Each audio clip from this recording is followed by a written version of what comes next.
Hey guys, Dr. Decks here. Today we're installing some TimberTech AZEK deck boards, and I know you've seen us do this a jillion times on this channel, but I don't think I've ever actually explained to you what we're doing and how we're doing it. So if you like this video, don't forget to click that subscribe button. Only 17% of you subscribe to our channel. Click that button, the subscribe button, and you're done. And we would really be grateful and appreciate you for doing that. So anyways, enough of that. Basically, what we have here is we have a TimberTech AZEK deck. We have our first board installed, and we're running the deck from the outside of the deck in because we have already cut the ends of the decking down. I've mathematically calculated I wanted this deck to start on a full width board and finish on a full width board, so we didn't have to rip anything down. So I mathematically figured it out. Left a 3/4 inch extra gap, which grew a little bit to about an inch, inch and a quarter, depending on what part of the deck you're on and if the wall is straight or not. So we have our first section installed, but I thought maybe it'd be kind of cool to kind of show you what we're doing. Now, we're in a section of the deck that is a part bladder, and then the bladder stops. You can kind of see it over here. Then the bladder stops, and then it just goes to a standard deck. So there's a couple different reasons why we're doing what we're doing today, and I'm just going to explain to you. For this particular deck, we're installing it, we're face screwing it with a Fasten Master Cortex product called top lock stainless steel screws that are made for AZEK, and we're going to install the decking that way today. There's other ways to do it. There's groove boards with hidden clips. There's a lot of different ways you can install decking. This just happens to be one way we're doing it today, for this particular build. So you can go ahead and leave questions below, but yeah, we do use clips. We do different techniques. If we are doing a clip system, we still add screws to the ends of every deck. And that's just how we do our installation. So if you do have questions, don't hesitate to leave them below, and I'll try to get back to you in a timely fashion. Okay, so the first thing we did was we set our outside board. And sometimes we'll set that with a string line, but because we already have the outside of the deck installed, we have the outside rim joist on, it's nice and straight. I went ahead and just went off my outside rim joist. If there's a bobble in it, then there's gonna be a bobble in the decking. We could have ran a string and kind of adjusted that if we had to, but it looked pretty straight in my eye, so I figured, I think I'll go with that. If we have any more issues with the decking as we're installing this, if it goes in or out or wobbles, we can adjust that with the gap, and we can take that out and make it nice and straight again. So the first thing we do is, now that our outside board's pinned, because we need something that we can clamp against. We have these special clamps that we use to tighten the decking together. So we're just gonna add all of our spaces where we need them, and then we'll clamp all these deck boards together, and then we'll go to the next step. So we're gonna do that, and then I'll hit you back. So these deck board spacers, they have two different sizes. There's 3/16, that's the side we want, and then if you flip them over, there's an 1/8 inch on the other side. So we always gap our decks at 3/16. If you are building a deck and you want some of these spacers, you can find them on the TimberTech webpage. Just go to timbertech.com and look them up, and you can purchase these straight from them. So I don't know where else you get them. You can find them online. They're called Deckmate spacers. I'm sure there's other places you can purchase them as well. So what we're gonna do is we're gonna put one spacer in between each deck board, and we're gonna put it not on top of the joist, in the middle of the joists. So we might need a little extra room, like that.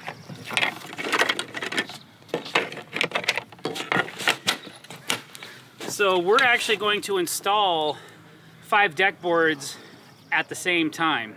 For us, it's a more convenient, a little bit faster way to do what we do. We're custom deck builders, but we're also production people. So we want to do it in a way that we can do it quickly and efficiently. So we're gonna go ahead and finish laying out all these spacers, and then I'll show you what we're gonna do next.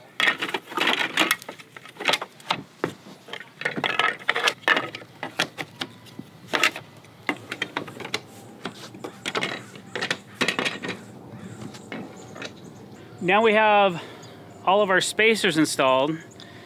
We take these special clamps that we have, and again, because we're professional deck builders, we have a lot of these. You could probably, if you're doing one deck one time, this is your first time doing this, maybe you only need one. We have also, these are called Irwin Quick Grips. Some of these are newer than others. You can see some of the labels are missing. We've had some of these for several years. They also have an adapter that clamps to the top of this clamp, and it's called an Irwin deck clamp kit, something like that. They no longer make these. So there's a guy on the internet right now that's making 3D printed ones. Here's the homemade version. So you can kind of see the difference. Very similar, and they work just as well. So we'll see if we can't get you guys a link to that 3D print file, or figure out a way to make that available to you as well. So if you don't have these, there's a couple different clamping mechanisms on the market. One you can actually use as a cinching tool.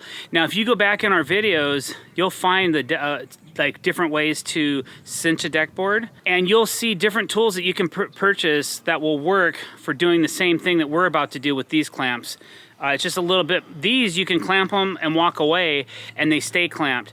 Some of the other products that are on the market, you have to hold them in place while you're putting in the screws, which just takes a little bit more time. I found this method to be the most efficient.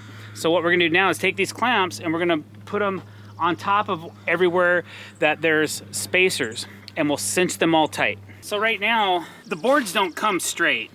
They're never gonna be straight. So you can see this board has a little bit of a gap, this one has a gap. These all have a little bit of a gap. They're all pretty loose. But once I take this, and I put it on like this, and then I start cinching on it, you'll watch that these boards will move. Okay, now they're all tight. They're all nice and snug.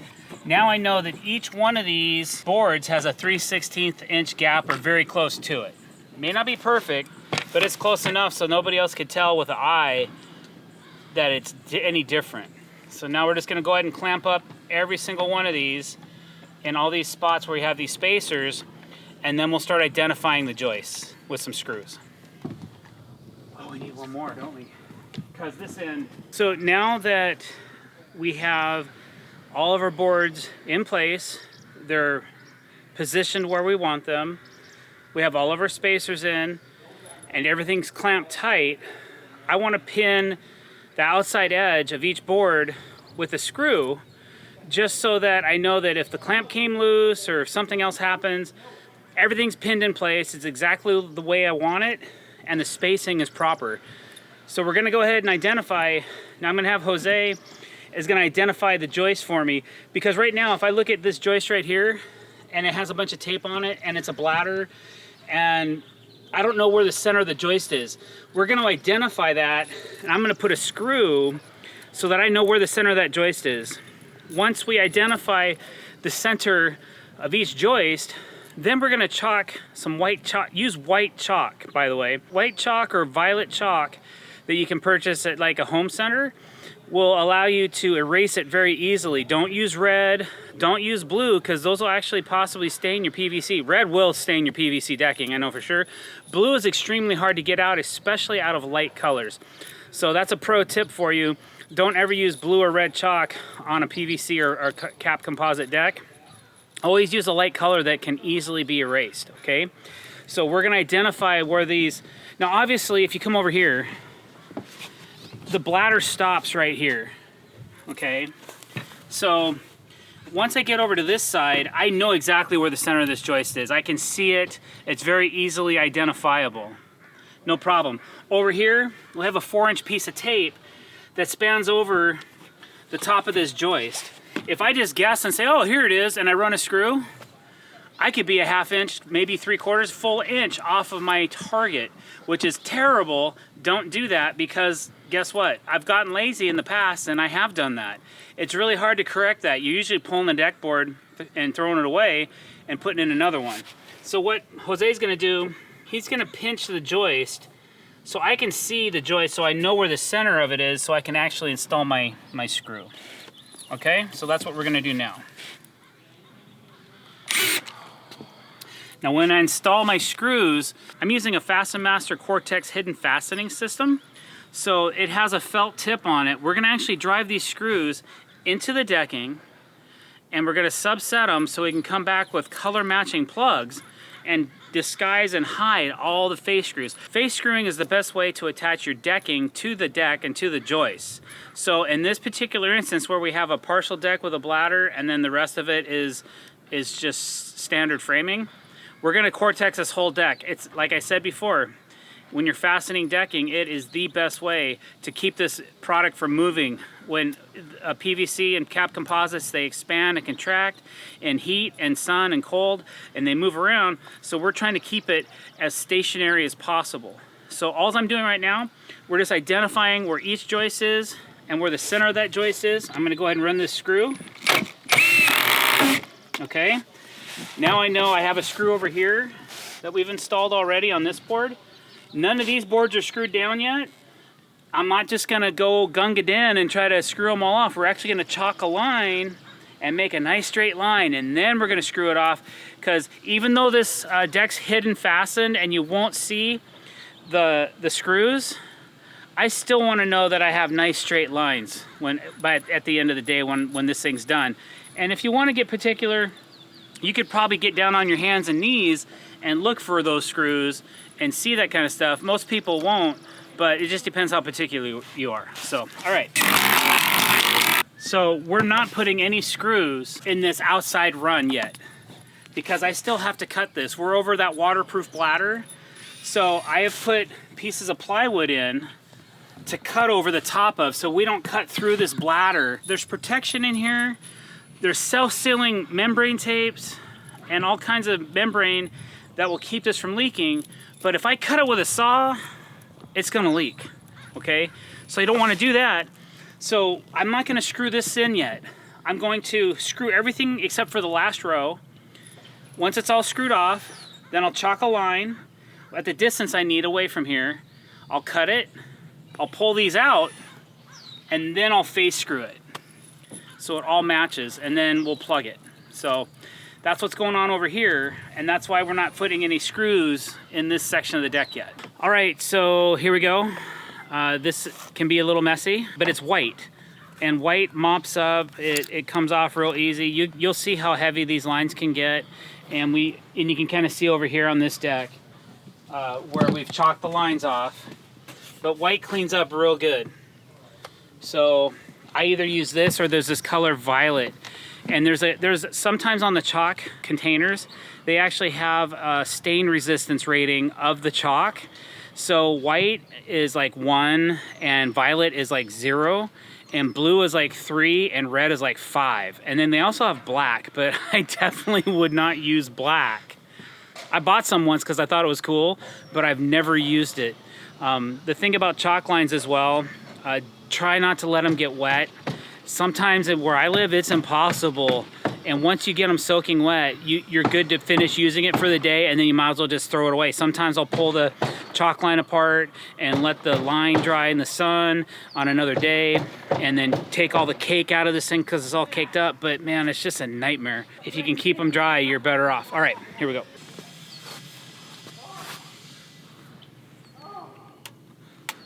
Usually about after 3 uses, you gotta reset your chalk line and do it again.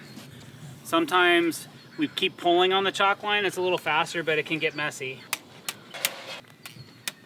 Once you get past the bladder, you can kind of see in between the joists, but this is still, in my opinion, a faster way and more accurate way to make sure you're nailing the center of that joist every time you're putting in a screw. When you get a fresh line of chalk, if you snap a little bit lighter, you can usually get an extra row. Okay, so now that we have all of our lines chalked and we know exactly where the screws need to go, we're gonna take some stainless steel star drive screws that are meant for Cortex plugging, okay? And we're gonna drive 2 screws per joist per board. So we have 5 boards to attach, so we're gonna screw, and we already have 1 screw in them, so we're gonna be putting in 9 screws per joist to lock this thing down. So that's what's next. And that's what we're gonna do. Something else that we do quite often is we face our screws. It just makes fastening go a lot faster. Mine got jumbled up in my pocket, but if you have all your screws facing one direction, you can easily feed them every time you need to put a screw in, like so. And it just makes things go quicker. So we actually take the time to sit down and face a whole bucket of screws, and we put them in a special box, and then we just grab them as we need them. And we'll go through like, 2,000 screws a day when we're running decking. It just depends on how many screws we need to finish the square feet of decking we're laying. So here we go. When you're screwing down your decking, there's a couple different thoughts on that as far as where to put the screws. I try to put my screws about 1 inch from the outside edge of the decking material. So if you come over here, I just freehanded these because I've done it so many times. You can see that I'm 1 inch away. I'm exactly where I want to be. I'm a 1/16 off on that one. I'm about a 1/16 off there. I'm pretty close on that one. I usually tell the guys, just use your finger. Like, if you're within a finger width of the board, that's pretty good. It's better that you're closer in than too far out. You don't want to put your screws too far to the outside of the decking. That's not good. It doesn't look so nice. So try to keep them about 1 inch in. 3/4 of an inch to 1 inch is a good range. You can also check the website of the decking manufacturer that you're using. In my case, it'd be TimberTech, and see what it says as far as their installation guide on what the recommendations are as far as spacing.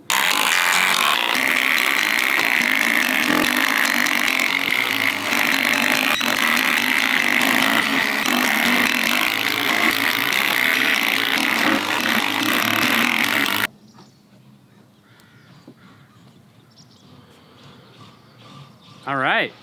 So now we have basically, we just installed 5 boards. I don't know, maybe in about 10 minutes. And they're fully screwed off, they're fully fastened, they're locked in. Usually we'd continue running decking. But for the demonstration purposes of this video, the next step for us would be putting in some Cortex plugs. So I'm gonna do a couple of those for you just to kind of show you what the finished look is, and then that'll conclude our video. All right, so as part of the Cortex hidden fastening system, they have these collated plugs. Now, I know you've seen this video several times on our channel, but again, since we're doing a how-to on how to install this decking, I'm gonna go over it again. Basically, these come in a strip, and there's, I don't know, 20 or 25 on a strip, and they're all the grains are pointing in the same direction, which usually is perpendicular to the strip. So all I have to do is take this, well actually here's one, okay, if you zoom in on this one right here, it's a little bit crooked. I'm just gonna go and turn that straight. So you can do a quick visual on these and go, oh, that one's crooked, straighten it out, and now the rest of them are straight.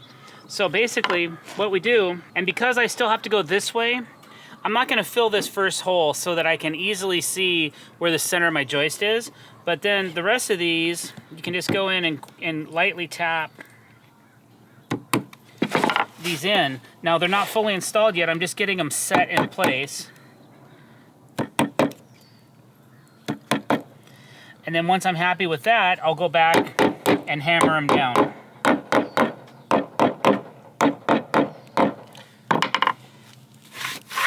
And that completes the surface. So if you liked that, don't forget to click our subscribe button, please. And thank you for watching this video. Don't forget to hit that bell icon if you want to be notified when we put out new videos, which is usually 3 times a week. Like this video, and please leave us a comment below. Thanks for watching, guys. Have a great day.